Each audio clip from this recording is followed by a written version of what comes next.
আসসালামু আলাইকুম, welcome to asthma kitchen. আরে দাঁড়ান, ভিডিওটা একদমই টান দিবেন না। আপনারা কি ভাবছেন ডালের বড়া নিয়ে আসছি?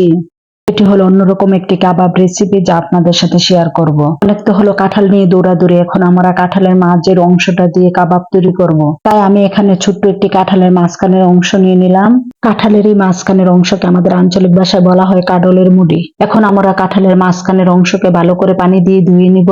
যেহেতু এটার মধ্যে আটার পরিমাণ কম, তাই আমরা উপরের অংশ ফেলে দিব না। এখন কত সুন্দর পরিষ্কার হয়ে গেছে। এখন আমরা ছোট ছোট টুকরো করে নিব। আমি এগুলোকে এই সাইজে টুকরো করে নিলাম, আপনারা চাইলে ছোট বড় করে নিতে পারেন। এখন একটি কড়াইয়ের মধ্যে পরিমাণ মতো পানি দিয়ে দিব হাফ চা চামচ হলুদের গুঁড়া, হাফ চা চামচ লবণ। এখন আমরা কাঁঠালের মাঝের অংশটাকে সিদ্ধ করে নিব।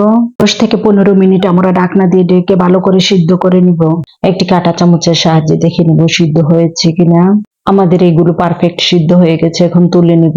এগুলোকে আমরা ঠান্ডা হওয়া পর্যন্ত অপেক্ষা করব। ঠান্ডা হয়ে গেলে ব্লেন্ড করে নিব। আপনারা চাইলে শিলপাটায় বেটে নিতে পারেন, আমি এখানে ব্লেন্ড করে নিলাম। আগে থেকে সিদ্ধ করা একটি গ্রেট করা আলু দিয়ে দিব।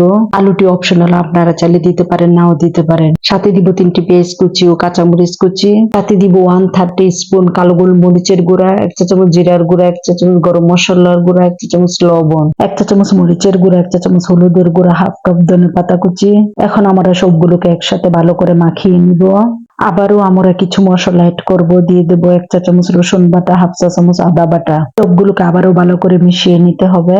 এইভাবে আমরা সবগুলোকে একসাথে মাখিয়ে নিব। এখন আমরা কাবাবের জন্য নিয়ে নিলাম 1 কাপের একটু কম ব্রেড গামস, সাথে 1/3 স্পুন লবণ দিয়ে ভালো করে মিশিয়ে নিব। আমি এখানে কাবাবটিকে কুটিং করার জন্য একটি ডিম নিয়ে নিলাম, সাথে দিয়ে দিলাম হাফ চা চামচ কর্নফ্লাওয়ার। এখন আমি অল্প পরিমাণে কাঁঠালের মিশ্রণ হাতে নিয়ে নিব। এইভাবে আমি হাতের সাহায্যে একটি শেপ তৈরি করে নিব। প্রথমে আমরা এটাকে ডিমের মধ্যে কুট করে নিব। দেখুন আমরা কত সুন্দর ডিমের মধ্যে কুট করে নিয়েছি। এখন আমরা এটাকে ভালো করে ব্রেড গামসের সাথে গড়িয়ে নিব। দেখুন আমাদের কত সুন্দর কাঁঠালের মাঝখানের অংশ দিয়ে কাবাব তৈরি হয়ে গেল। যা আমরা সচরাচর বলে থাকি কাঁঠালের মুড়ি দিয়ে কাবাব তৈরি। এইভাবে আমরা সবগুলো কাবাব তৈরি করে নিব। আমাদের কাবাব তৈরি হয়ে গেছে, এখন আমরা ভেজে নিব। এখন আমরা একটি কড়াইয়ের মধ্যে দিয়ে দেব 20 থেকে 25 স্পুনের মতো সাদা তেল। 2 থেকে 3 মিনিট পরে যখন তেলটা গরম হয়ে আসবে তখন দিয়ে দেব কাবাবগুলো। চুলার আঁচ একদম মিডিয়াম লো হিটে রেখে আমরা কাবাবগুলোকে 3 থেকে 4 মিনিট ভেজে নিব। 3 থেকে 4 মিনিট পরে এগুলোকে আমরা উল্টে দিব। দেখুন কালারটা কত সুন্দর এসেছে, মাশাআল্লাহ। এইভাবে আমরা কাবাবের অপর পিঠটাও ভেজে নিব। এখন আমাদের সবগুলো কাবাব ভাজা হয়ে গেছে, এখন আমরা এগুলোকে তুলে নিব। দেখেই বোঝা যাচ্ছে কতটা লোভনীয় ও মজাদার। এইভাবে আমি বাকি কাবাবগুলো তৈরি করে নিব।